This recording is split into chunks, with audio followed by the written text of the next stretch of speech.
$50 off. Remember, the estimates are free. The work is guaranteed. DryTech, the Knoxville area's premier basement waterproofing contractor. 865-410-1077. DryTech is a veteran-owned business. Feeding the birds in the winter is important to their survival. Hi, I'm Jody Henke. Clinging birds, like woodpeckers, need specially designed feeders to accommodate their unique habits as you're living the country life. Living the country life. Ideas and inspiration for your place in the country.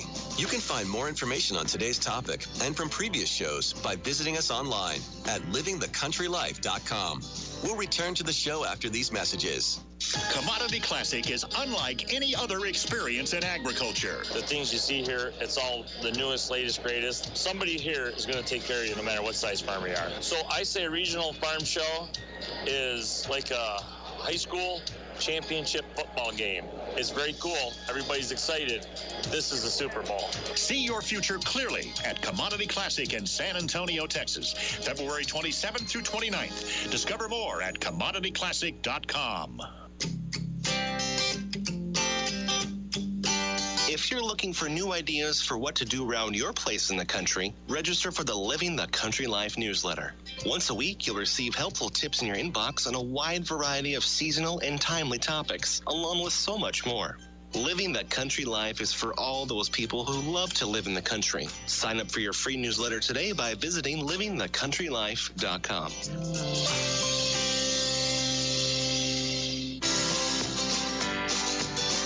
I can hear the woodpeckers at work on the trees. Sometimes they like to rat-a-tat-tat on the eaves of our house. Woodpeckers are beneficial birds because they eat a lot of insects. Bill Golden designs woodpecker feeders and says if you want to attract these birds to your yard, you have to offer food to them in a way they'll understand. Aside from a design that allows them to cling, it needs to be a design where they're going to be reaching into something, and the woodpecker can peck into those holes. I'm trying to approximate how they would react in nature, where they're actually looking underneath bark and pecking into things looking for food, where a woodpecker could actually peck up into smaller diameter holes, drilled up like maybe a 45-degree angle up into the wood.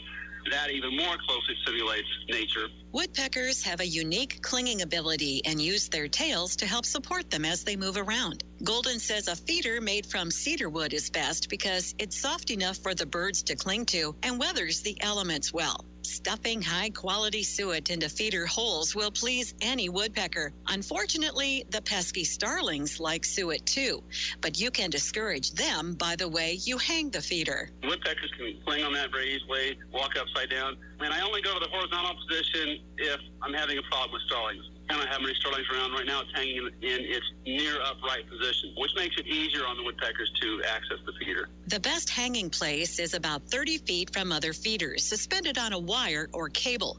Golden says this eliminates most of the launch points for the starlings. If they can jump or flutter to the feeder, they'll stab at it to get to the food, but they won't be able to hang on.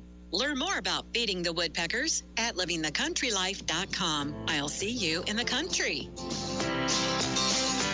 Living the Country Life. Ideas and inspiration for your place in the country. You can find more information on today's topic, share your tips, and post photos by visiting us online at livingthecountrylife.com. Good morning and welcome to AM 1380 WYSH and Ask Your Neighbor. Ask Your Neighbor can also be heard and seen on our website, WYSHradio.com. And if you are in Anderson, Rome, or Morgan County and have Comcast cable, you can watch Ask Your Neighbor on BBB TV Channel 12. Ask Your Neighbor is the program where you call in and do just that. Ask Your Neighbor. Do you have a comment? Do you have a problem? Or do you have a question? Then call in and ask your neighbor. 865-457-1380 or toll free at 877-711-4005. And for those of you that might be listening or watching on the internet, you can email from our website, WYSHradio.com. Just click on the Contact Us button and email your questions. Now sit back and listen as listeners throughout East Tennessee and the entire world answer your questions on Ask Your Neighbor on BBB TV 12 and AM 1380 WYSH. Good morning, everybody. Here it is, Thursdays. all discombobulated with the days off. But it is Thursday, which means it's David West Stars and Stories of the Cas Walker Show. David comes bearing props today. Props. We got teleprops. You got all kinds of stuff. So how's your new year so far? Well, we've had a great year this year. Everything's been up. Our business has been up. And Fred Smith used to come in one New Year's Eve and working on our Saturday night show, and he said, well, it's New Year's Eve. That's when it fell on that. We had a New Year's Eve show, and he said, it looks like the building's full. And Garfield, he's half full. And they said, Fred, you going to do any New Year's resolutions? He said, yeah. You know, he said, I'm going to make a New Year's resolution. I'm going to live this year within my means. I have to borrow money to do it. And Ellie White there, and he says, what do you got to say about Ellie? He said, well, I'm tired of this here skimping by working for near nothing. This way back here, you got to remember that, it's back probably in the 70s. He said, I'm going to go up on all my shows, $10,000 a show. Monroe, he'd had a New Year's nip, too, and he said, you're going to charge $10,000 a show? He said, can you get it? And he said, I don't want to tip it one a year. It'd be all right. That's all it needs. They can, $1 in Navy. Oh, my. Everybody has a lot of New Year's resolutions, don't they? I don't make resolutions. I mean, I'll sit down and figure out things I want to accomplish for the year, or look back at things I didn't finish from last year and stuff like that. I'll set out things I want to get done, but I just don't do the typical resolutions, and I never do it like at the first of the year. Even when I sit down and do it, it'll be in a week or so once things kind of level out around here. But I'll sit down and look at some of the things that we will, where I'd like to be and what I'd like to do. Resolutions is good and stuff like that. It's kind of like rules. Yeah, you just said they're good if they work, but don't you have to alter them? Something I heard one time a fellow in Nashville, I won't hear his name, but he said, Buddy said, when I make a decision, I stick with it. And Fred said, well, I'll tell you right now, I'm glad I didn't stick with some of mine. He said, I had to bend them a little bit, change some of them. They wasn't working. I mean, you can't just make a rule. Like when you was talking about a while back about Mr. Walker, and he was talking about rules and said he helped write laws and stuff. And Zane told me that thing. Said, well, he wrote a lot of election laws, put in for Knoxville, put in on the books what you can do and what you can't do. But, Mr. Walker said, rules is good. And said, but if you went down the road and you saw a little boy on a piece of property where it said no trespassing, and he's getting in this pond, it looks like he's going to drown, says no trespassing, would you break the rule and go try to save him? He said, you have to bend things sometimes. And then, of course, he brought it in on his own self. He said, I told you this story, babe, but he brought it in this way. He's going to build a building, and he likes a foot on Tennessee River, having enough room, and that's when he preached it to the side. He said, that building's going to work about 50 employees. And he said, I wouldn't have done that if it was just for put me up a backyard or a leisure tent. But and I guess it's like I heard another fellow say, he said, but everybody's problem to them is major. So it's so hard. In the Bible, it says first judgment, mercy, and faith. Sometimes it's so hard to use judgment. Like I always say, hindsight's a lot better. So I saw a lot of things I wished I did differently, and some things I scarcely done right. I'm glad it worked out. It worked out. But I made pretty fair decisions, I guess, over the years, but never get good. If you get good, you stop. I think we've made reasonable decisions. You look at some of the things that you've done. It's just like I've told you before. I've said it here on the radio. One of my long-term goals is I don't want to borrow no more money. I just to the point that I'm 55 years old, and I just don't want to owe nobody no more money. I'm tired of chasing that. Yeah, it's just hard to do. But it is hard to do because opportunities present themselves. You you can make money off from it. And I always think it's almost a waste if this opportunity is presented to you and you don't take advantage of it. And so when the FMs came up that we just built, I took advantage of them, but I said, I'm going to try and do this without borrowing any money.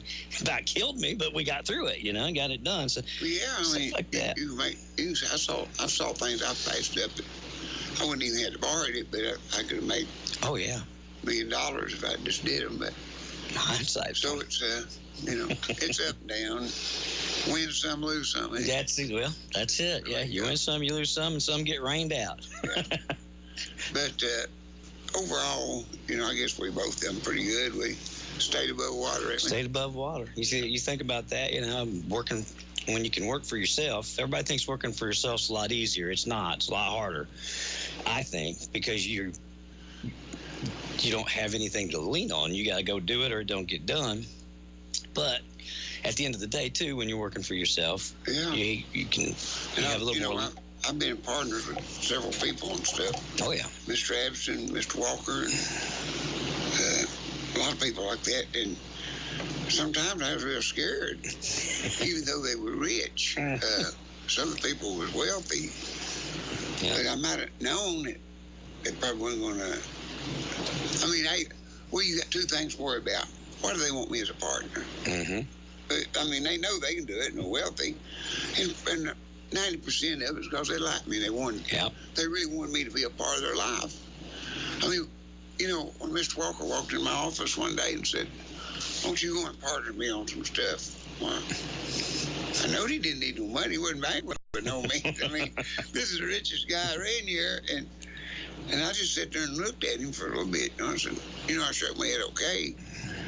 And he started laying it out to me, and I couldn't see nothing there. I wouldn't have gambled on that at all. I wouldn't even discussed it. But it doubled its money. Mm-hmm. Over doubled its money. From that day on, I never said nothing. He come in and said, "Let's mean you do this." I'd say, "Yes, sir." Go do it. Where do we do this at? When we started? He went one time, I don't know where he bought him at, I forgot, but he bought a fleet of Army Jeeps.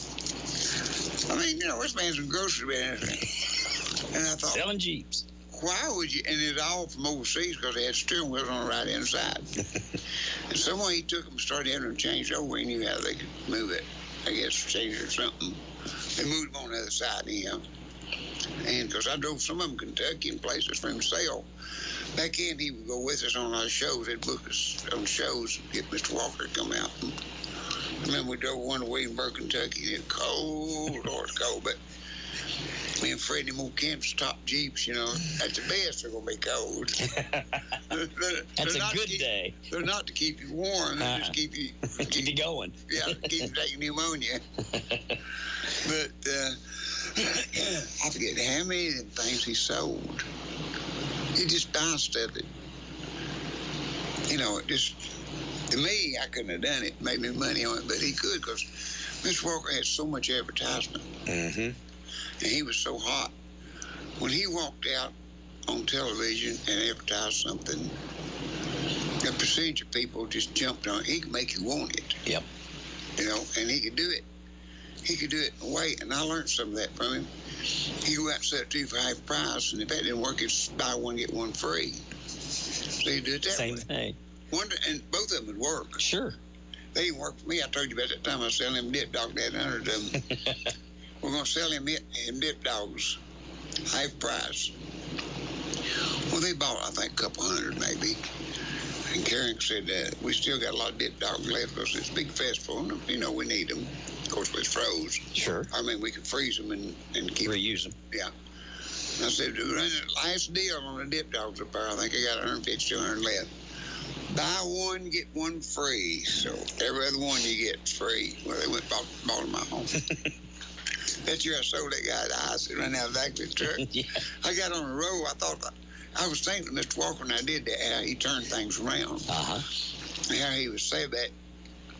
And he'd come to them festivals, and he'd be up probably all night. And he'd come up there to me, "David, go get me some popcorn." And I said, "Well, okay, you want something, hamburger or something?" "No, I don't want popcorn." I said, "You just like No. Popcorn keeps me awake. If I eat a bunch of it, so I'm going to eat a bunch. I need to stay awake and sell some dogs." Then his thing pulled in a bunch of dogs. And he had dog trading out front before we got inside. He said, now, you ain't buy no ticket to do dog trade. I'm going to set up here in front of the gate. It in Crab Orchard, a great old huge place on the lake. They call it the sea. Daddy's Creek is a creek, pretty big creek. Beautiful. It just looked like something you go through a hayfield. That's what it was. You go through a hayfield around that creek and all these shade trees. People set up everyone. Boy, it was ideal for a festival. Cool and reminds you of Maggie Valley, how that used to have a car show on that creek. And of course, they had a big building, seat about 1,000 people. It was laid out good. And people had campfires all over it and playing all night.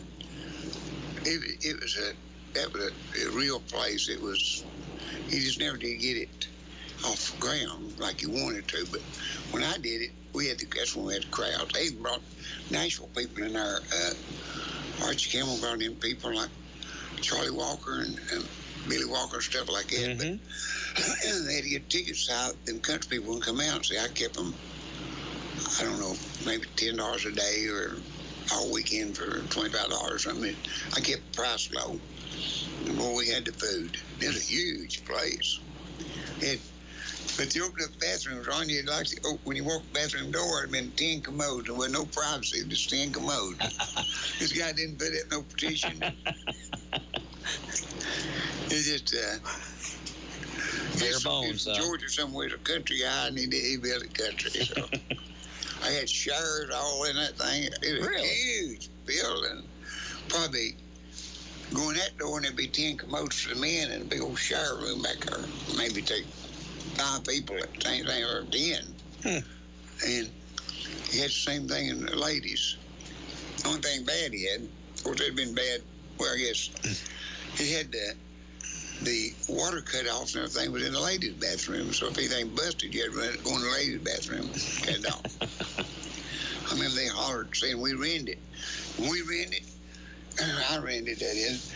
That guy got the lawn chair and he said, I want to watch you operate. I said, well, you better go in and cut the water off. I got a leak getting on their head right there in the kitchen.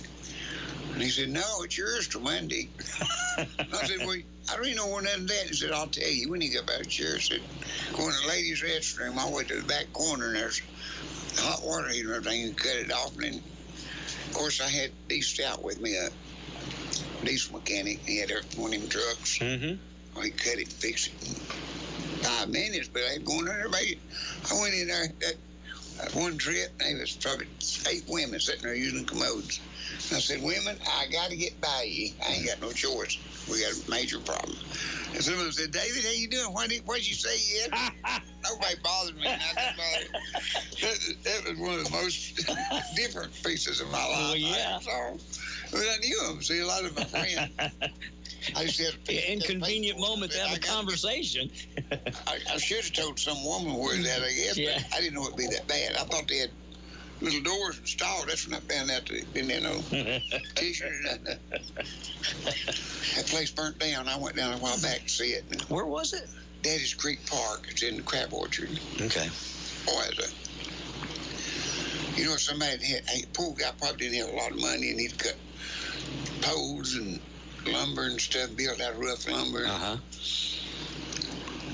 He had concrete floor on that part, but after we sat on that big, huge shed with just gravel. And it helped. Best time ever. I think they poured concrete up where you danced, but the rest of it was gravel. Well. Oh, man, that thing. I run it plumb out walls. But that's that year, the big year was the year I got Mr. Walker put the greasy pole up. Him and Mad Jack and Earl Carmichael.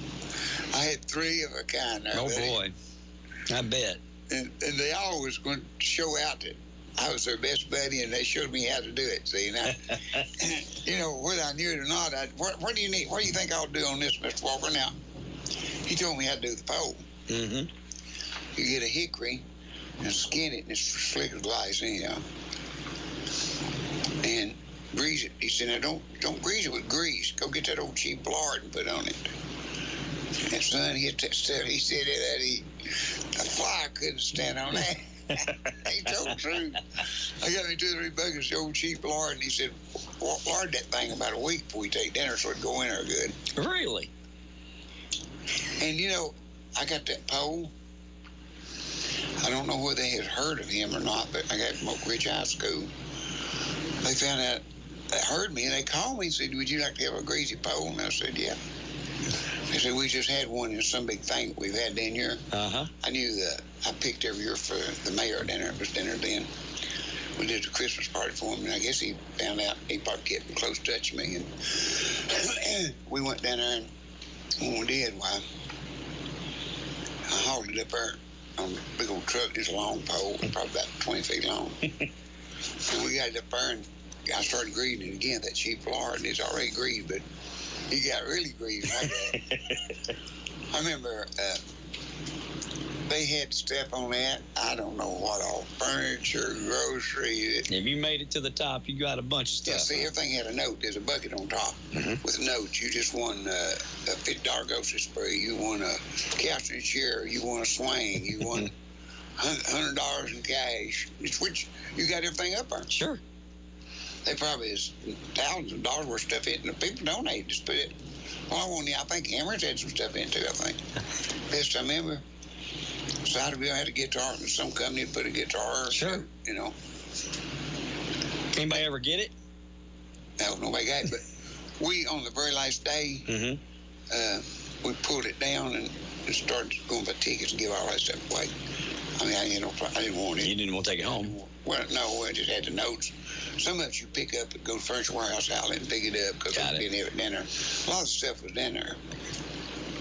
But I remember they give this company that Don Duncan used to be with. It was the BC Rich and Custom Amp Company. They give away a guitar a day. And some people, wealthy people, walk up and say, I know it's one man, he's wealthy, he said, well, you charged me to let my wife win that. Back in, those guitars were about $100 a piece. I said, well, $100, she win one. Of course, I give the ones away that was free. Sure.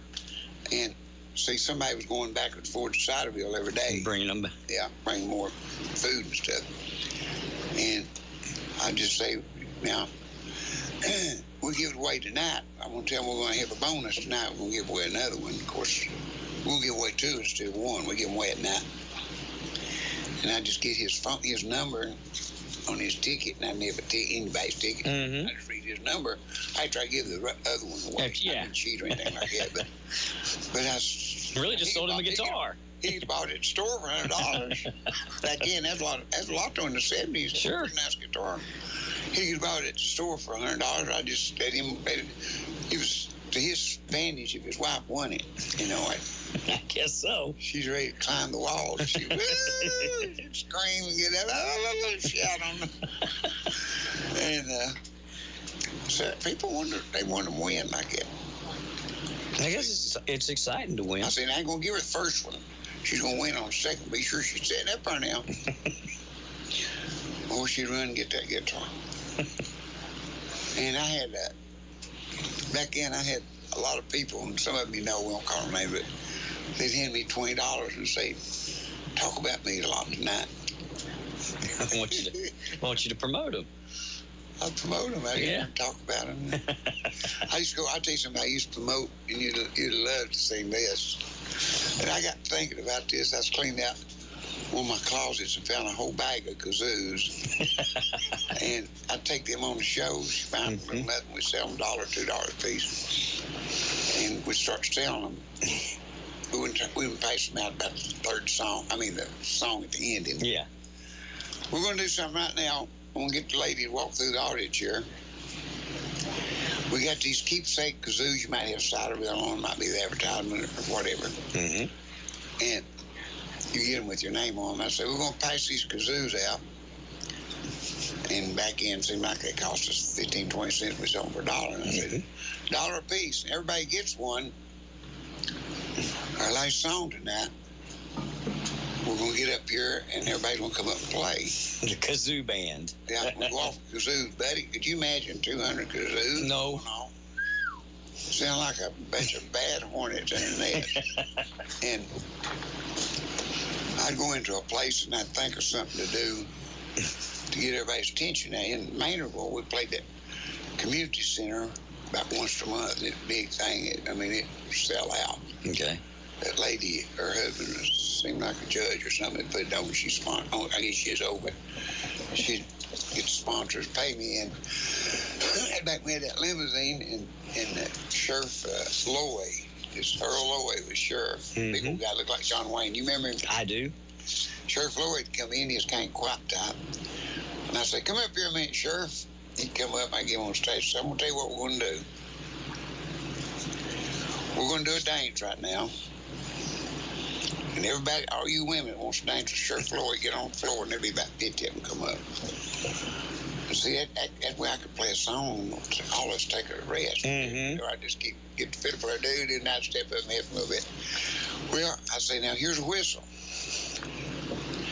Because he couldn't dance all night. No. He just do 4 or 5 steps. Whoop, I blow the whistle. As quick as this whistle blows, you turn him loose and let somebody else hit him. And you can't do no doubles now.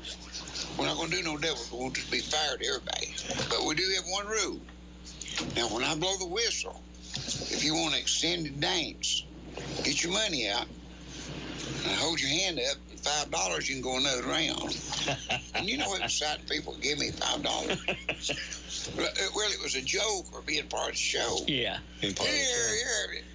Somebody, the girl standing there directing it. Yeah. She grabbed the $5. It was a sight.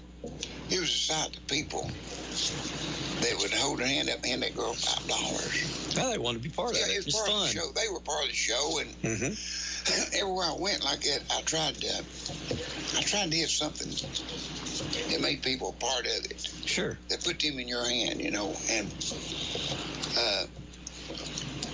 he'd dance probably take him 20 minutes to get through all that. Maybe. And then that bunch wasn't the only bunch. Here come another bunch. I mean, it'd come out of the woodwork. I used to do that to Joe Long, Casey, back in Get Joe up there. Joe, he loved that. He said, "Who's going to get the dance tonight?" He goes, I said, "I don't know."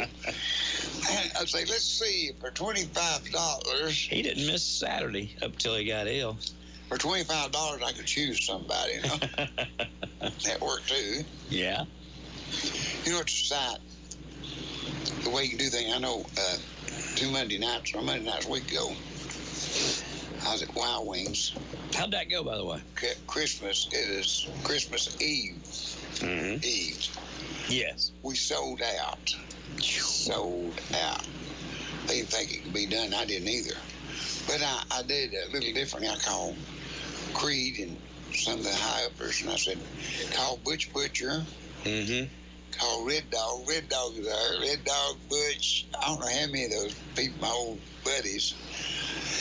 They come through the door hollering. Creed said, He's ready to go. Creed said, I brought them in, didn't I? And I said, yeah, you did.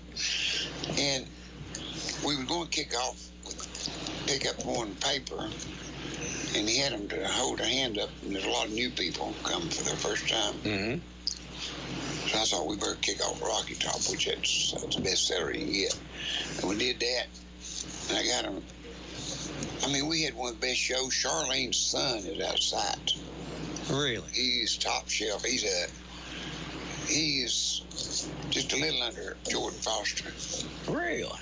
Charlene that was here a week or so ago? Okay. She told me her son had she said he's got a professional, really good band. I say he does.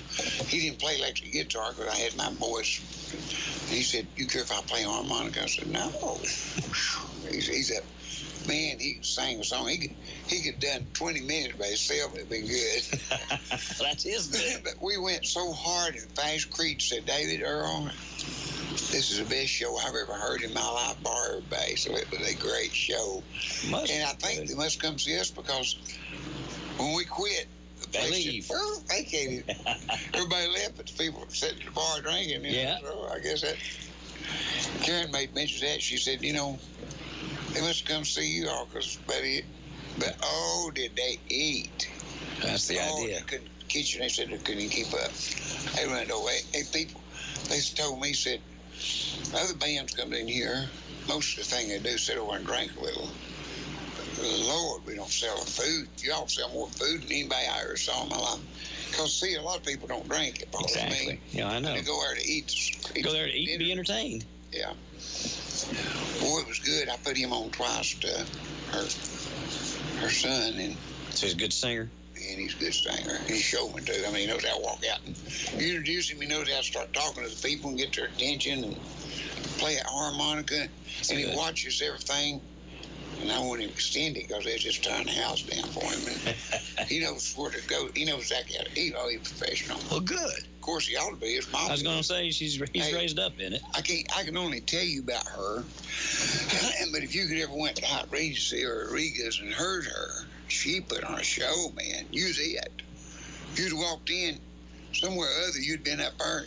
She pointed everybody out. I reckon everybody thought they number one. You saw how she gabbed. Oh yeah, she's. Hey, that's a Ford where she used to be, and it was so good. When you walked in the room with her, you thought she was King Kong. Oh Lord, we got Zane Daniel here. Zane, you know, you get all, of course, all his friends on the other end. Well, sure. Zane, is those your friends? I'm glad to see them. Oh Lord, Zane, we go back. I'm going to do a song. Everybody listen to me. This is especially for Zane. You all may relate to it, too. And then she'd cut it down more she could sing. She's one of the best. I really think, I don't know if anybody goes, I was with Mr. Walker, and she's on TV, too. I think she was probably the highest paid woman around here. Really? I think she was. I never heard nobody playing the clubs that got the money she got. And some of them dresses was them $100 dresses. I know about them dresses. She didn't want to admit those $100 dresses, did she? No, like them days, it'd be like a $500 dress today or $1,000. About like a $1,000 dress today, wouldn't it? I guess so, yeah. See, Coca-Cola's dime and dollar now, so it'd be 10. Yeah, easy. Wow. Yeah, she's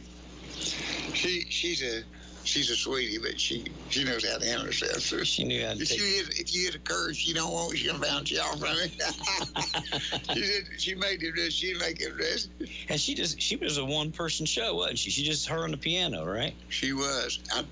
Jordan can do that, but you ought to see her personality. She's as good as Jordan. Her on the piano was as good as Jordan with a $1 million personality. Everybody walked through the door. I mean, they wanted to sit right where she was at, real close. I mean, she entertained you. That's great. Oh, Lord, her mouth went all the time. She on that piano, she just play and talk. There's not much of that anymore. I think she made mention of that. You just don't see that a lot anymore. I think that's one of the reasons Wild Wings is very popular, because they do have something. They have some kind of entertainment every night. Because see, and when I do a show, people don't realize. They'll say, "What is different about your show?" But okay, I open up Rocky Top. Mm-hmm. And I then told CJ, guitar picker, I said, now tell him. Now, here's what makes a show. I said, I then told him to pick up one paper, and I said, Rocky Top. Like and while he was introducing me, and when he said, David West, I thank y'all for being here, I thanked him, and he hit it hard and mad. He did? Claudia singing all that back. Oh, ain't nobody like Claudia Compton. She is top shelf. She's sitting down from heaven. She cut loose. She tore the house down over everybody. All of us put together. She had them hollering for more. When we quit, there's hardly more. Now I'll ever do that. Anyhow, what you did, I said, here he is, electric guitar picker, going to play one C.J. Osborne. And I said, when I say Osborne, you get do. Don't you, no, stop. Hit that note hard and loud. I done got him up now. Let's keep him on up, take him on up to another level. Boy, he hit him hard. And just quick as he did that, I got to tell you something now, you got to be careful. Hold on your glass. If you got glasses on, wear them at your own risk. Here she is, the one and only. Miss Claudia Coffey going to do a little bit of Wayfire Stranger. And I said, don. I started picking it. Mm-hmm. You know, we bring it into introduction, and she sung it. Oh, and she held her breath at least a minute on the end of it, like Sonny Osborne used to. Yeah. Bobby Osborne. Ruby. Yeah, she held her breath, and I thought of something be funny. I'm going to carry me a flashlight and run over and look down her throat. And I might get some of that throat spray and start spraying, she'll hold it. I never saw nothing like that woman. She held her breath, and they just started falling out of the chair screaming and hollering at her. Because, and it wasn't just holding it was loud. She sustained it, huh? Popping. Oh, well, not quite as that, but it felt like it was going to pop. That's amazing. And she knows how to get in that microphone. She knows she can control it. You know, she was start going down. She get a little closer, and it stays right up her that pit. First time I ever saw her play with you was at when they opened the convenience store there on Edgemore Road. Yeah, I pulled up. And I heard. You heard her. I heard her. At school out, didn't you? I could hear her as plain as I can hear you sitting right there. And you know they parked all up and down the road, up and down Edgemore. So I was a good half a football field away. And that's the first time I'd ever seen Claudia perform with you. I jumped right out of her into Aaron Otts with a little bit of Cowboy Sweetheart yodeling. Every song we did just tore the house down. And that boy watched me real close. Of course, they had John and Sherry on there. They didn't come out, and I tried to watch that crowd and pick a song that relates to them. You know, they like Leave It Up to You, Dale and Grace, and I picked most of them songs for them. And they do it. Kind of just lay it out, lay the whole show out. You see, I've done so much. I've been doing it 50 years. You ought to know how to do it by now. Yeah, you don't go into a teenage crowd and sing like you do to a bunch of the class people we had. Sure. Oh, man, they stayed. Very, very few even left. And, of course, there's people lined up at the tables sitting there wearing benches and stuff. they couldn't believe it. I told Freddie, I said, the only reason y'all got me because you thought nobody else wouldn't feel it, and I didn't think I would either on that eve, but it did. Christmas Eve. We ran over and could get tables, and they said, I didn't go outside. They said every parking place was full, and they was parking on curbs and everything. But one time we turned away 50, they said, give a count 50. And one time, back in the summer, I went in, and a car backed out right in front of the door, and I pulled in, and I said, where y'all going? They said, we can't. What's going to be? They said 1 to 2 hours, get a seat. I ain't going to stay here. You know, people are aggravated. Yeah, I want to go eat. I didn't let on like I was picking. I said, woo, I don't know why I stay that long, you know, something like that. They were coming out the door. Some knew me and some didn't. Yeah. We can't stay. He said, 2 hours. I told him, said, ain't somebody going to leave? They said, not till he quits. But see, I went right in 1-1. Nobody gets through but 1-1-1. Just keep going. It is fast. And then that boy stood there, and I could tell you professionals, they watching every move. And I tell them, Charlene's son. Yeah, I say, now, my bunch, you be in line right there. I mean, when I start talking about you, step in that mic. Go. Don't worry about somebody being in front of it. Push them out of the way. I mean, you got to get in there. You're next. You're the mad dog, buddy. You got to get up there. And when I introduce you, don't turn around and tell nobody your key. Start talking to that audience. I mean, I worked for Bonnie and Buster, and she was real strict. She wanted you to do it exactly right. And I guess the best compliment I ever had from anybody I worked with as a band was Bonnie Lou. And we were playing in Midtown for Cas Walker Supermarket. We played a lot in supermarkets. And I'd been with them about a year, and she just stopped. She said, I'll stop right now. And of course, there's a crowd there, hundreds of people out in that parking lot. She said, I want to stop just a minute and tell y'all something I think is very important. And of course, everybody said, she said, come up here a minute, little David. She called me little David. And I walked up. This is little David, our banjo picker. He's been with us about a year now. And she said, this fella is so professional. He tunes one time. He watches me. He laughs at my stories. She said, I've had banjo pickers. I had some of them that I told Buster, we ain't going to hire nobody till we try them out. They give me a nervous breakdown. They're back our feet, tuning that thing, and I'm trying to talk. My mind's going out straight to that tune. Is he going to get in tune or ain't he going to get to? She said, this is the most professional gentleman I've ever worked on a 5-string banjo. Let's give him a special hand today. And I really appreciate that. Yeah. But when I went to work for him, I watched L.E. White, because I figured he was a smart one. Everybody don't know was smart, though, but L.E. knew all the right thing, because he'd been Opry, Conway Twitty, Bill Monroe. He should know it. He should know how to do it. He knowed it, but he was 10 times smarter than ever got credit for. Yeah. And 10 times better than ever got credit for. Absolutely. White was a 10 and got maybe a 6 rating from people that didn't know him. Yeah.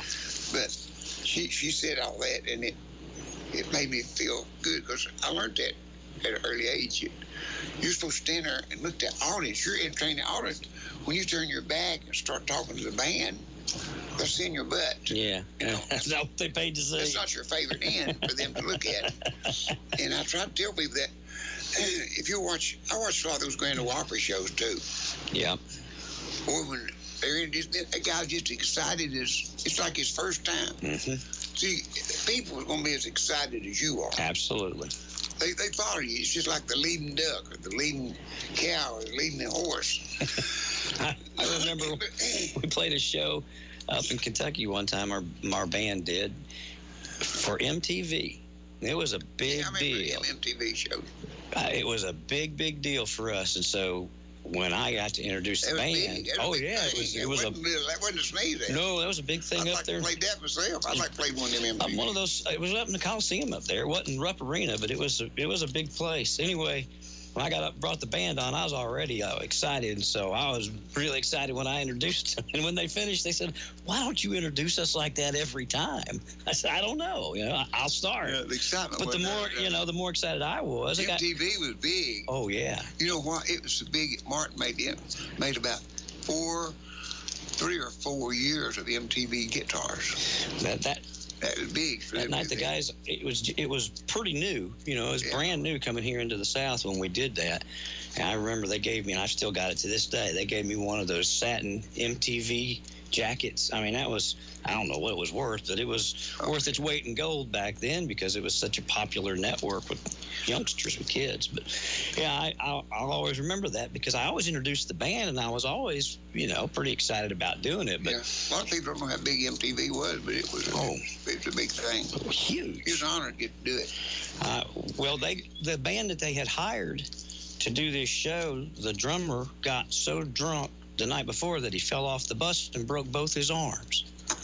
I thought you were going to say he said sticks, but both arms. No, he broke both of his arms. And they told us, too, the guy from MTV, he said, we can't pay you much. He said, we'll pay you, but we can't pay you much because we've got to pay the other band. And I said, well, I thought you said they aren't going to play. He goes, they're not. But in their contract, him breaking his arms is considered an act of God. And we've still got to pay for him if it's an act of God that causes a... They couldn't get another drummer. No. Well, you said, I'll play drums for him for what do you get? I didn't think about that. I'll tell you right now, I'm not a bet man, but I'd put my money you could play better than him. Well, with 2 broke arms, I know I could have. Yeah, but you could play better if you didn't have. You're one of the best drummers I ever saw. Thank you, David. I didn't even think about that. We all went up there and did the show for them. They gave us some money, and then they gave us all kinds of T-shirts and stuff like that. So it was one of those things you don't forget. It was a once-in-a-lifetime kind of thing. But yeah, I just like you said, the more enthusiasm you had when you revved up the crowd for the band. Yeah, you got to get ready. They're just MC. That's the reason Roy Blanchard was so good at Knoxville. Mm-hmm. He was so enthused, and he was a genuine MC. Yeah, and he makes you or breaks you. He makes you show or breaks it. People don't realize the MC is a man that. He can tell you anybody's good and they're good. You talk about the Opry. We're listening to the Opry. Grant Tinker and those guys. The way that they built everybody up, you felt like you were sitting right there in the audience with them. You just listening on the radio. Yeah. There's an art to it, I tell you, and it's not always easy to do either. Because sometimes you're building up somebody that ain't gonna be built up when they start picking. So you're trying to get the crowd behind them before they get started. Yeah, see, Grant Turner. When I worked on opera, it was different. Like Carl Story or somebody. Grant Turner was the MC back then. Yeah. Oh, he was a good one, and he built you up to high heaven. You would do your best. That's what he does. He gets the best out of you. Oh, yeah. I'll tell you, somebody else gave me a good compliment was Don Calhoun. Oh, yeah. Don said, and see, he understands, him being a radio disc jockey. He's been in the music business. It's your front man. Your music might be 20 times better, but if you could sell it, you sell your product. Yeah. I mean, look at Topsy Turvy. Mm-hmm. A 5-gallon bucket would probably be just good. But they promoted it. It looked good. It went good and made Fred rich. It did at that. But I still got. The reason I said that, I got one in my house. Mm-hmm. I set it on display. One that is still in the box. But it was. They sold it. It was exciting. Everybody wanted to do it. Everybody wanted it. I remember when Mr. Walker sold kazoos for a quarter. When I was just a little boy, and I think I still got one of them in a box, cigar box, for a quarter. And then that guy come on and play it. This guy was so good. He wasn't no better than you or me playing on it. But he he's sold it. excited about it. Yeah, exactly. And then you talk about the MTV. I need to bring it over one day and I'll play a song on it. They were half 18s and half 28s. The Martins. Martin made them. They were pretty high guitar. They're about $2,500 probably. I mean, not no junk. It's high dollar, but. And I've got one, and every one I've had, I've sold, and I hid this one. It's my favorite guitar. Yeah. MTV, I forget which year. They made, I believe, 3 or 4 years session. And the bottom part is, let's see, the bottom's 28, I believe, and the top's 18, I believe. I've never seen one of those. Yeah, I'll try to bring one over one day and play you a song. Yeah, I'd like to see it. And hey, it's something to see that MTV, but you have to have, everybody has to be hyped up. And they think as much about that product. That's the reason Mr. Walker could sell so much stuff. He had his style. It might not have been a style of New York or something, but it worked. Absolutely. And he had it in the way he talked and a trust, and it's just good. Well, and two, if you believe in your product, that's always something too. You know if you're going to bring Claudia up there, she's going to perform. You believe in the product, it's a lot easier for you to get excited and for you to sell it to people. I've always found that. It's like Superdome Safe, you know. He put it on and his cancer went away, and he knows that's what done it. I mean, nothing else done it, and he believed in Superdome Safe so much. I told you he would take that big knot off his head. I watched him do it. Yeah. He believed he could do anything. But now his faith, you know, in the Bible it says your faith made you whole. Believe it. And also the Bible said if you had faith of a grain of mustard seed, you can move mountains. This guy come in there at the store one day and he said, "Buddy, one thing I got is a lot of faith." And I said, "Man, I'm glad to see you. See that hill across the highway on that thing." Scoot it over. Maybe I shouldn't have said that, but the devil got behind me a little bit. It's kind of like the other day, I don't like getting to talk politics much because he said, Mr. Reese told me one time, he said, "There are 2 things, David." He said, "Don't you ever start arguing." And I said, "What is it, Mr. Reese?" He was another good friend of mine that thought the world of me.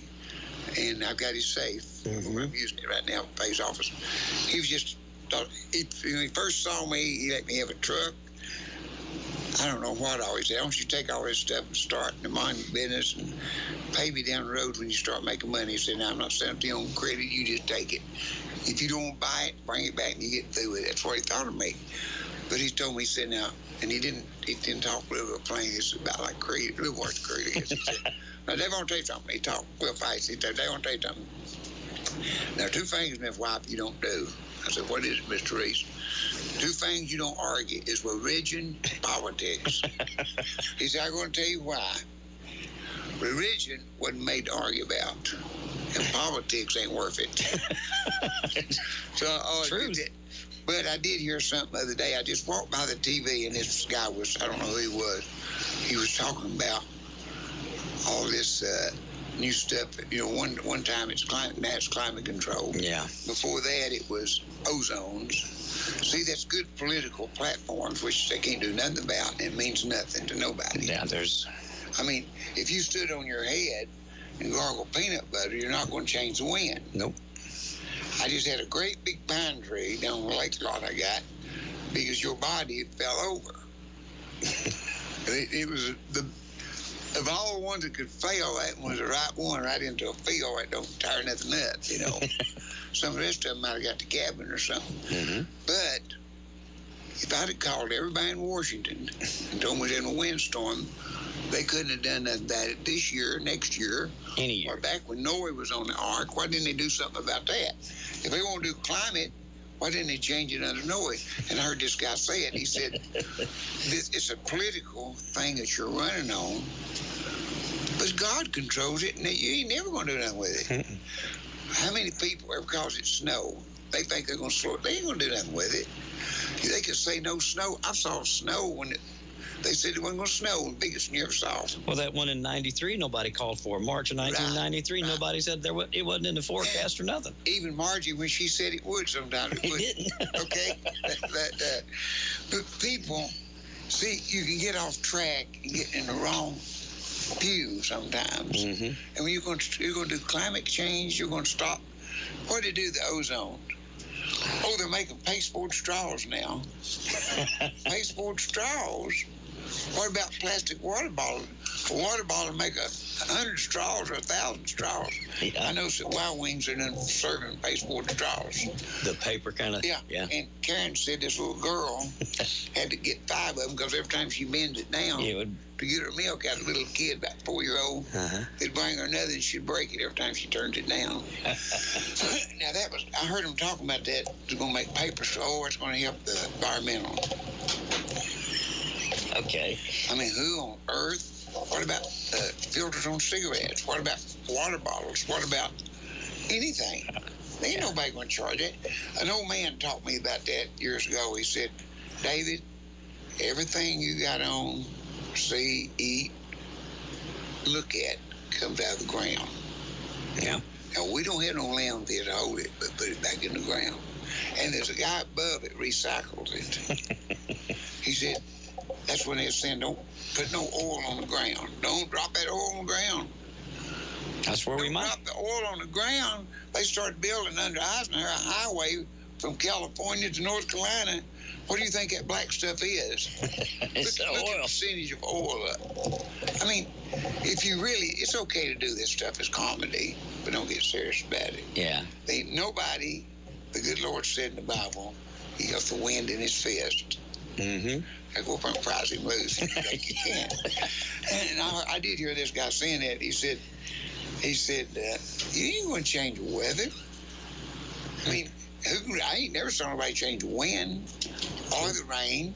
I ain't saw them make it rain. I know we prayed for rain a lot. Yeah. And it's still, everybody's snow's the same.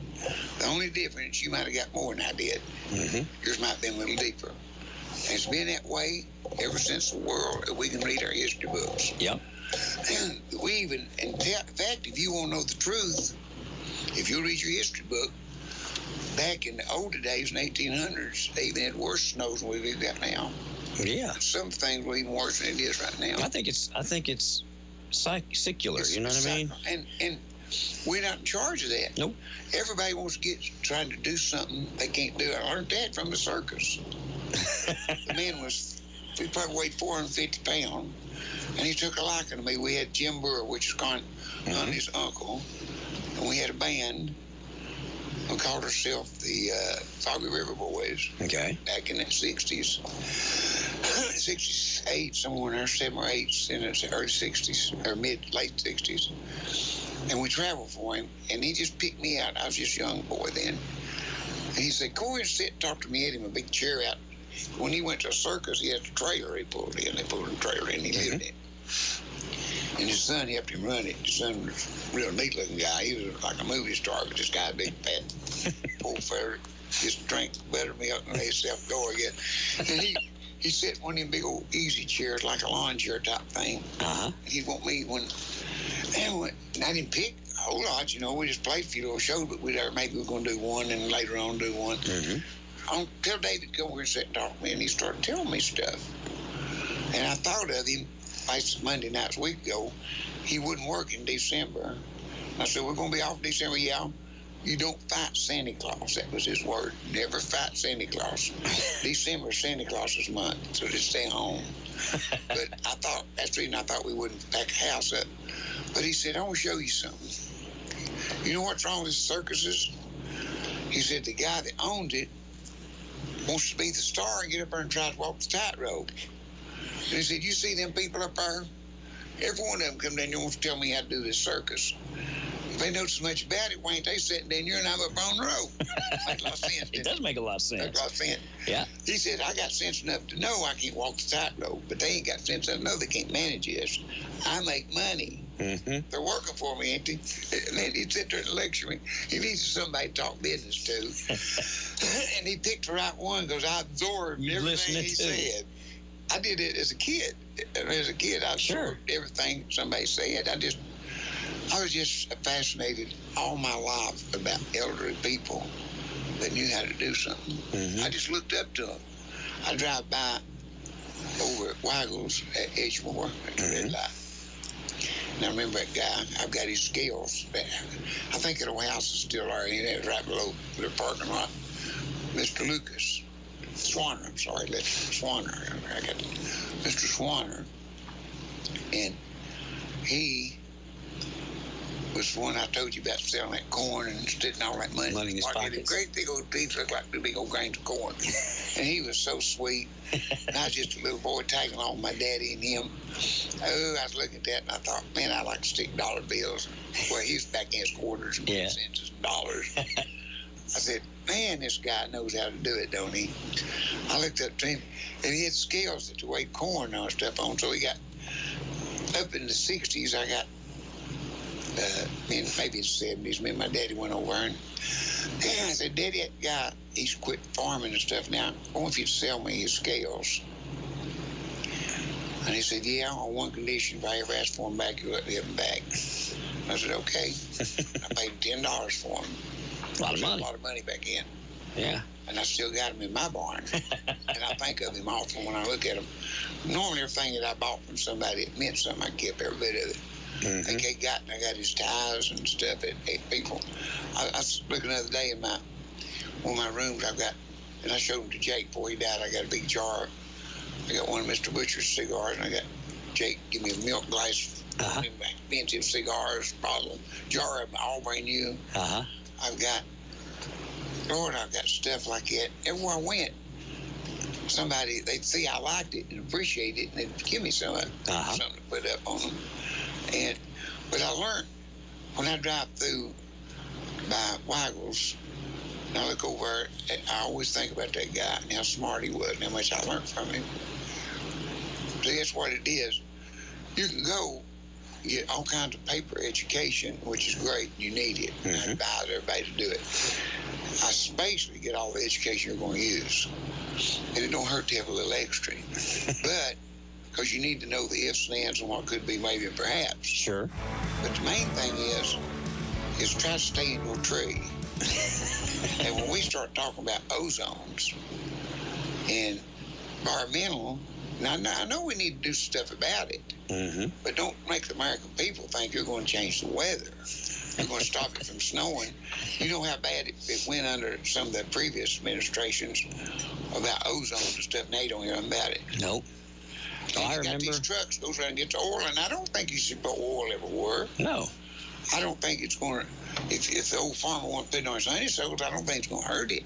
Yeah. If it's going to hurt on the honeysuckle, it's going to hurt on this beautiful land that see, Clinton Highway is built on farmlands. Yeah.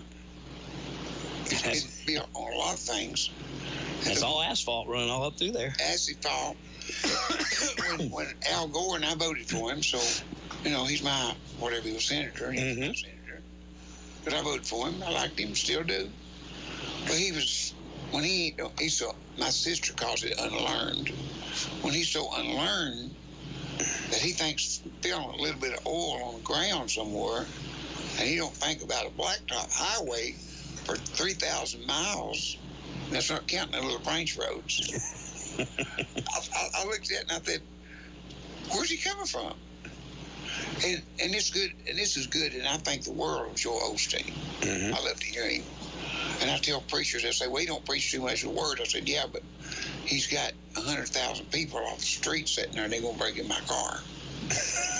And they ain't taking drugs in there. I know they're in there. Yeah. Where they're serving somebody. Yeah. Why don't you, you got in your church, if you got 100,000, if every church in here had 100,000, we'd be in pretty good shape. Yeah. Crime would go down considerably, wouldn't it? Yeah. But he preached one time, and I got the letter. If you ever want to read it, I'll send it to you. He preached on food, and that's a touchy problem. He preached against pork. He said eat chickens runs in the wild, and I think of him just about every morning because I'm feeding my chickens. I got 14 chickens, and I feed them. And they got, over at Rural King, I don't make nobody sick for having breakfast, but they got these big bags of dried worms. Okay. That's what your chickens eat? This is what they got for Christmas.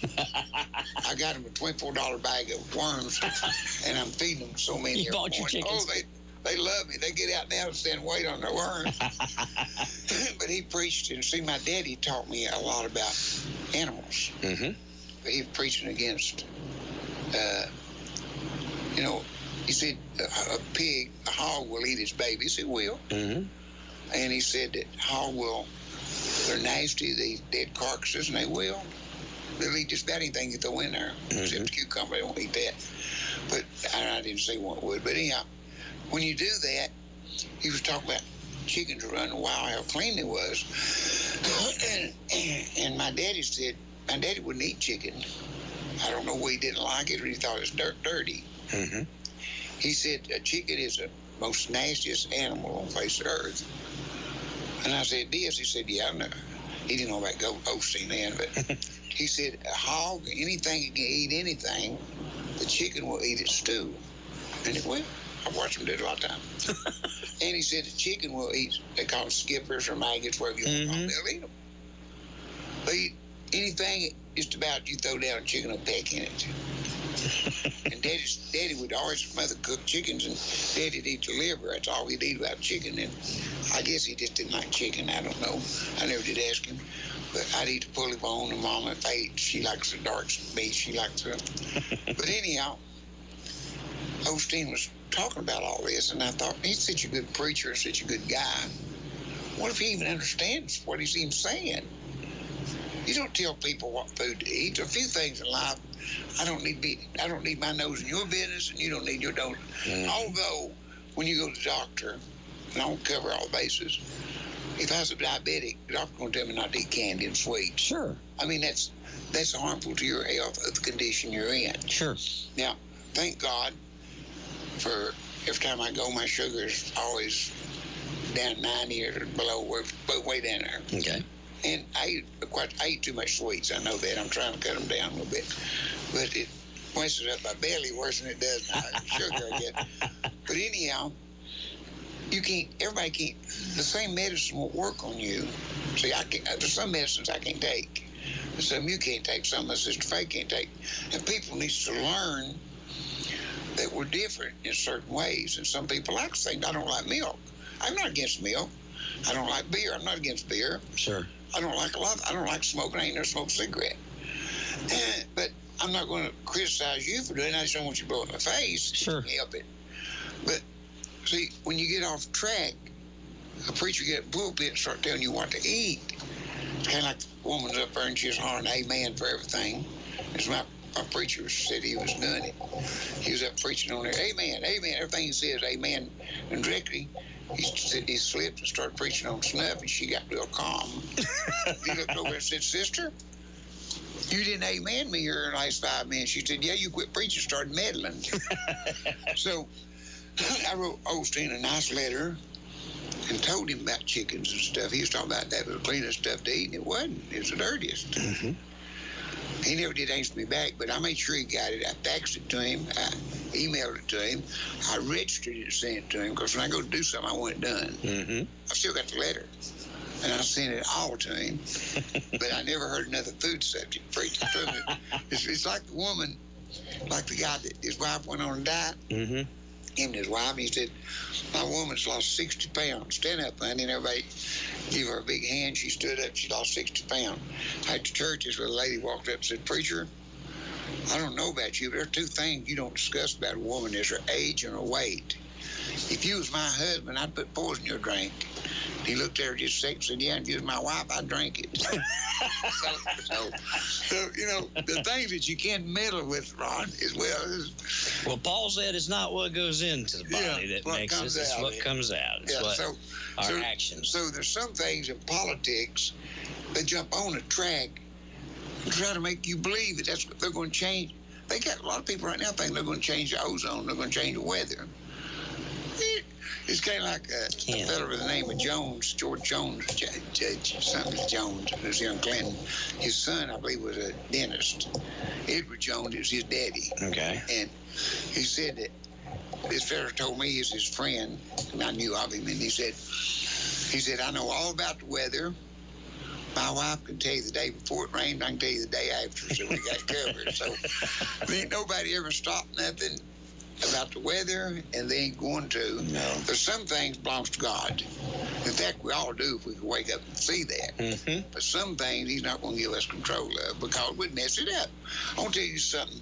that me and you and everybody that's under the sound of my voice would mess it up if we had control of it. And we wouldn't be doing it via smart aleck. It's trees. Trees and plants give you your oxygen. Yep. I have cut thousands of trees for Christmas. Thousands. I ain't never set out many. Probably 100 in my life. That's all I've ever set out, and I'm eyeballing at that. But if everybody chopped down as many trees as I have, we couldn't even breathe. Wouldn't even breathe. You can take your yard right there where you live, right now, and not more than 5 years, and you'll have the opposite of trees you ever saw in your yard. Absolutely. Now, God has to plant them. It ain't going to be one of these politicians. Think about it. Think about it. Won't be a politician. Won't be your kinfolks. It's the way the Lord's got the system set up. The birds cures these seeds. I asked an old man one time, I said, how does these cedars come up so thick?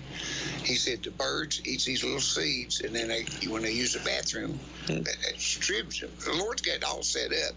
If we could get back on our business and try and take care of old number one, instead of all these other numbers, look where we'd be. Oh, yeah. Wouldn't it be better off? And they say, you have any trouble? I say, yeah. Where? I said, me. And if you read Mr. Walker's book that we have over, it shows a picture of him standing there and another picture of him kicking his own behind. He said, this is my self-starter, morning starter. Don't that make a lot of sense? It does make a lot of sense. But a lot of times I've been worried about, I told him, I said, the political world's got like a car broke down on the side of the interstate. The motor locked up, and they're back there working on signal lights. Yeah. Ain't that right? It's great. We've covered a lot of territory on a lot of things. One thing I brought for you today, I told you you had props. My daddy, I was born in 42, and my daddy, after I got up 3, 4, maybe 5 years old, I took asthma. So my daddy, they didn't know how to doctor it back then. They said drink goat's milk. That was for asthma, and he went to open up a goat farm. And this is a can. I'll let you show it over directly. This is a can. It's a beer can from the 40s or 50s. I know he used it in 48, 50. He may have used several of them, but this is one of them. I found it in our barn. And this beer can has got more metal in it probably in a car frame today. I mean, man, you couldn't take a pair of pliers hardly mash that together. But anyhow, he cut the bottom out of it, and he would put white cloth over it because he sold that stuff by quarts and pints. I think it's 50 cents a quart, and that's a lot of money back then. You stick it down there in that, and you pour his milk in there. Don't you feel? I found that one in the barn. Mash it a little bit. See how I can't. It's ain't that tough? Yeah. That was a beer can back then. Now, a plastic bottle you could push it together with one finger. It's amazing. What? It's not aluminum. I guess it's just. No, it's metal. It's real genuine metal, like a car's made out of. You stick a magnet to it and it stay on it. That's metal. That's something. Ain't that something? Yeah, it is. And Mr. Absent found that. I was gonna say. I found it, Mr. Absent. I said, this was Daddy's funnel he used for his milk. And I told you, there's a picture of me milking a goat at 6-year-old. 1948, we was fixing to go to Georgia. And them other pictures, there's the 39 Dodge truck that my daddy bought from Wallington Motors, right here in Clinton. And that's what I learned to drive on, right there, that truck. That's me and him standing on the bumper. Or me on the bumper, and him standing beside of me. And them 3 stair steps, Mama used to call Bert and Carlos, my cousins, the stair steps, because that's me and Bert and Carlos. That's how we look. She said, the stair steps is coming, you know, that was our size, right?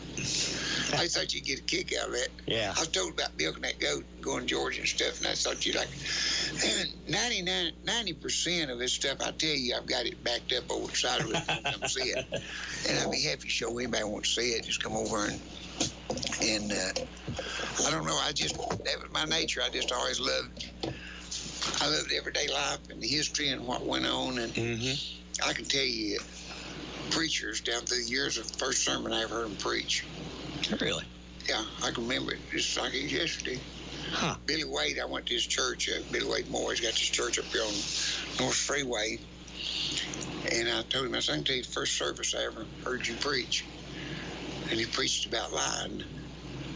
You know, people telling lies. He said, you'll say, well, that wasn't a big lie. That wasn't a black lie. That wasn't a bad lie. And he said, But them little pinkies are just all lies and lies. Them little pinkies, he said, was bad. One bad as the other. Said maybe I didn't lie about somebody getting killed or stealing or something, but I told a pinky. He said, you may call it a pinky, but it's still a lie, you know. Mm-hmm. People a little say, white lie. I'll tell you how close my daddy was. He was deacon in church, and he was real close. And he believed him and Mr. Walker was the two closest people that really valued a word of anybody I ever saw in my life. My daddy would walk off from somebody, and you know how you'll say, I'll see you next week, or I'll see you later, later alligator. My daddy would walk a few feet and stop, turn back and look at that guy. I said, what are you doing? He said, I'll turn around to see him later, I might not. I am now. Well, when that was literal, yeah. And I remember sitting right there at that age right there on the porch swinging, and I looked up at him. He had his, I still got his glasses in that log house.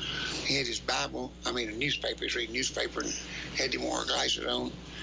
And I was just sitting there about that age right there, and I said, Daddy, do you love me? And he said, well, sure I do, son. And I said, well, you ain't told me lately. He said, I shouldn't have to. He said, love is something you show. It's not a bunch of words.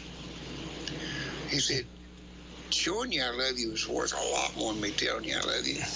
And then he was one that caused me to do. You know, he'd show you some money, and he'd say, son, now this is reality.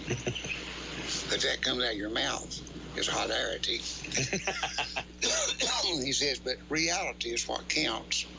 And he told us guys that it's not so much what you either one think or believe. It won't change reality. It won't change what it is. Oh, he had all the words. He had them all. But Daddy was so, he was so tempered, tempered right for the right edge.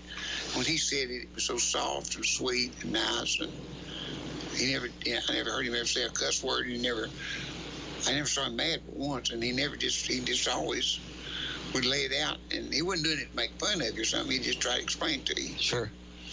He said, well, I heard a guy tell him one time, Daddy told him about some of his kinfolks.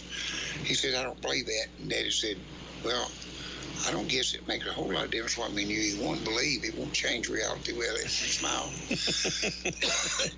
But that's kind of the way it went, you know, and it, excuse me, I didn't mean to cough, but that's all right. We talk as much as me. This kind of weather I get. See, I didn't talk when I was real young. Mel Gibson said I come in the store when David was a little boy, because me and Mel grew up together in Con Nunley. Me and Mel and Con went to the same church, so we grew up together as kids. And Mel said David was sitting over in the corner around the pot by the stove. He never would say nothing. He's real backward and said, I asked his daddy one time, I said, don't that boy ever say nothing? He said, yeah, when he wants to. He got something to say. You're like the guy that said went to breakfast. His 12-year-old, they say his 12-year-old before we started talking, really, getting that. And he's sitting there, and he would go to breakfast and not say a word. And one morning he heard out, Mama, you burnt the biscuits. She said, oh, Lord. He said something at the table. Lord, let's give him a hand. Said, son, how come you ain't talked before now? He said, up to now, everything's been okay. And burnt the biscuits till now. Yeah. We got time to wrap up, ain't? Yes, sir. The 21st, Wild Wings at Camel Station. Camel Station. And we hate Herd's out today. Herd's got he got flu, I guess. He called me up and said, hey, David, I can't go.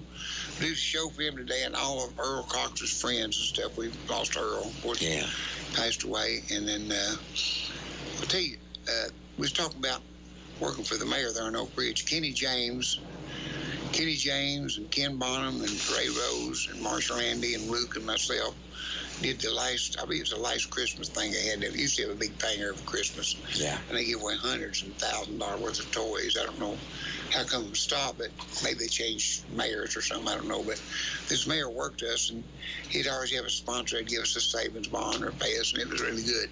But the last we did, Kenny James played second rhythm, Luke played rhythm, Ken Bonham played lead, Marshall Andy sung, me on the banjo and Ray Rose on the bass, and it was one of the greatest shows that I've ever picked on. And so oftentimes I wish somebody recorded it, because everybody said it was just so smooth. We must have played 50 Christmas songs that day, and we got down Marshall got singing her instrumentals. He's the only guy in the world I saw could sing instrumental. Instrumental is a song that don't have words. Exactly. But he put them in. And somebody hollered out, Feliz Navidad. and Marshall said, I can sing it. And all he knew was Feliz Navidad, Feliz Navidad. We don't wish you a Merry Christmas. It's on 2 lines he could sing. And he'd sing it, we'd play it, and then he'd sing it, we'd play it. We did it about 3 or 4 minutes. And we got to do a lot of playing on it because he didn't know too many words, but he could sing Wipeout, I'd say, if somebody needed it. What did he do, just make up lyrics? I guess. Luke used to say he's a singing fool. We loved him to pieces. We still love him. And he was just he was a great scholar, he was a great speaker. They've had me and him both go out. A big advertising man, too, in his day. One of the best. Yeah. And they've had me and Marshall to go out and do. We went to these big churches. I'm talking about one that I can't think of the name of it. That's off Central, a huge place. They had us to come out and speak. And that was right after I got out of the hospital. I tried to have that cardiac arrest. And me and Marshall, and he spoke. He was so interesting. I used to sit there and listen to everything he said. He'd had some bad tragedies in his life. I didn't know that. Mm-hmm. Man, he can hold an audience. He's a good speaker. And by the way, I didn't know he was going to do this, but I've been getting some speaking jobs. I got one for some big place up in Knoxville. And I asked him, I said, what do you want me to speak about? Now, I can speak about a lot of different things. I can speak on politics, religion, romance. I'm full of it in that lady's life. She said, well, I've heard that. She said, but what we want you to do, you can speak on different things, whatever you feel like it. It'll be about 20 minutes or whatever you can give us for what we're paying you. And I said, okay. She said one thing, and this is the number one thing. We want you to speak a little bit on Cas Walker. I said, well, I could probably do that too. But, I went in for Gail Martin, and I told her Gail got me to speak somewhere, maybe the library somewhere one time, the first time. Mm-hmm. And I was sitting there, and she said, you got your stuff? And I said, what stuff? She said, you going to speak about it? And I said, yeah. Where's it at? I said, up here. She said, it's in my head. And she said, and you got nothing wrote down? I said, no. She said, oh, Lord. This may be a catastrophe. And I told him Gail brought me. She was scared. And I told him different things I spoke on. I said, what do you want me to speak on? First thing I heard out was Cas Walker. It was Cas Walker night. You couldn't get off from it. And I was going to quit. And they said, no. Stay up or we're going to ask you questions. And I said, okay, but it was a great night. But, I think that one of the greatest speakers there's some great speakers. Archie Campbell was a great speaker. Mm-hmm. And Bill Clinton was a great speaker. Mm-hmm. And Bill Clinton could just speak. I saw him hit him with stuff and he could just make it interesting. Oh, yeah. And I just love to hear him talk because I learned some stuff from him. I think I learned from Bill. I think, good or bad, I think Bill Clinton spoke from the heart. The way he felt about it is, I'm not into politics. He was sincere. I'm not into politics. I see so many of them look down and read and try to speak from. And Donald Trump, he speaks from heart now. Him and Cas Walker, but it may not be what you want to hear. They may put some tags on the end of it that you don't approve of. But a little heat with it. If I'm going to hear anybody, if it be Donald Trump, Cas Walker, Bill Clinton, I like them to speak it the way they see it. I like a musician to play the guitar or the banjo. Don't pick it like nobody else. Now, I may get some Sonny Osborne licks because I like him. Sure. I like his picking. But then I created all or molded into my baggage. Yeah. And I told Sonny that. I showed him some of his licks one time, and he grinned. They say he don't usually grin when you get his licks, but he grinned at me and smiled. I could tell it pleased him. I've said that before, though. I think that the reason that Donald Trump is our president is just that. He sticks his foot in his mouth just like everybody else does, and people realize that he's telling you what he believes, whether he's right or not. That's a whole different story, but he's telling you he believes it. Yeah. We stand on a situation. Well, I like that. I like it on everybody. I do too. I say, what I really don't like, and that don't mean anything to nobody but me, is to get up there and try to convince me that you're going to hang the moon or something like you're going to change the weather. I mean, that's a poor platform when we got people everywhere hungry, some of them homeless. Of all the homeless people we got, and here we are going to work on the ozones and environmental and the climate. Why don't we work on it? That's what I like about President Roosevelt. when he took office, he started working on things that were broke. Yep. I admire him for what he did.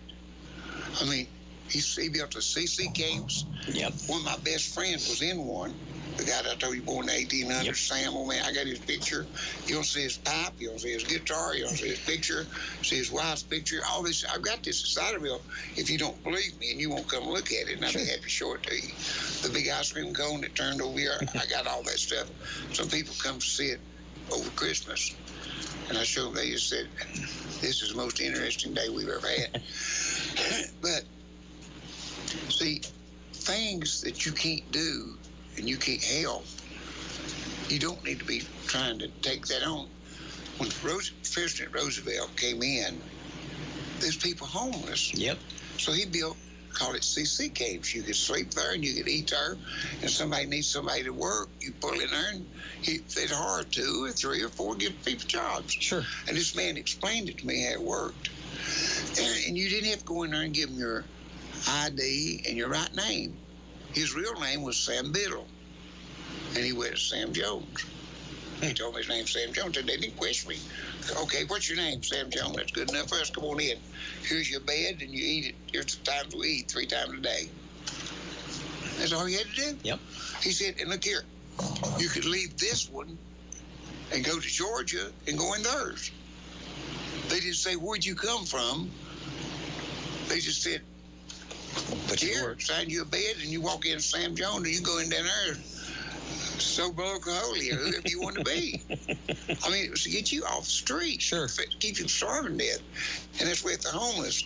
If they do that, now, in the homeless, they might have to put something on it. You'd have to do it to get you off the street, because on top of the sidewalk, it don't be a place to sleep or use the bathroom and all that stuff. Probably, if you're out in California, you'd think you're down in Louisiana where there's a Mardi Gras and everybody's running around naked using the bathroom on the street and everything. But anyhow, we won't get into that too deep on that. It's time to go. Hope everybody's enjoyed it today, and if you hadn't learned a lot, call me up. And I'll tell you about Cas Walker. Come by and sit in the barber chair for a little while. Yeah. All right. We'll put a lid on it today. Howard, hope you get feeling better. We'll be back here next week, same time, same place. You guys stick around here. Respect, reputation, results. A divorce or child custody case can be very stressful. You need to know your rights. The team of attorneys at Fox & Farley can ensure that your rights are protected and that your children's best interests are taken into account. The Fox & Farley team has years of experience in divorce, juvenile law, and child custody litigation, and will be at your side through every step of the process. Call Fox & Farley today, 457-6440, 457-6440. The team at Fox & Farley. Thank you for listening to AM 1380 WYSH and Ask Your Neighbor. Make sure you tune in at 10 a.m. each day, Monday through Friday, right here on AM 1380 WYSH and BBB TV 12. Or listen live online at WYSHradio.com. And remember, if you have a question, comment, or problem, call in tomorrow and ask your neighbor. Or email from our website. It's Ask Your Neighbor. Thanks for listening.